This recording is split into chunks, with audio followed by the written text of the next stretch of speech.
Հատկապես հայտնի է 1893 թվականին Տալվորիկի կռվում նրա ցուցաբերած մեծ քաջությունը։ Իդեպ նրա անմիջական այսպես հովանու ներքո է այդ շրջանում նաև կռիվներին իր մասնակցությունը բերել դեռևս տակավին երիտասարդ Գևորգ Չաուշը, որը նոր մուտք էր գործում հայդուկային պայքարի ասպարեզ։ Այս շրջանում է, որ Արմենակ Ղազարյանը նաև ծանոթանում է Տարոն Սասունի շրջան ժամանած երկու արևմտահայ նշանավոր մտավորական գործիչների հետ։ Միհրան Տամատյան, որի դեպ նաև Մուշի կենտրոնական վարժարանի ուսուցիչներից մեկն է եղել այդ շրջանում, եւ Համբարձում Պոյաճյան, Մեծն Մուրադ, որոնք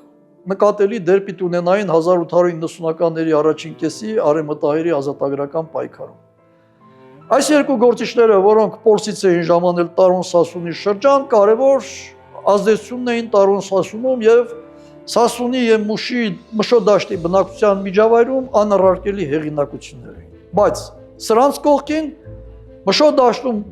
Սասունում ծնված, Մշո դաշտում մեծացած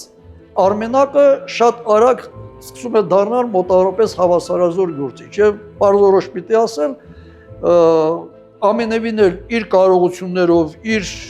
առանցքային գործունեությամբ չի զիջում այս գործիչներին, հետագայում պիտի գերազանցի թե մեկին, թե մյուսին։ Նախագծի գլխավոր գործընկերն է Converse բանկը, ֆինանսական աշխարհի ձեր հուսալի գործընկերը։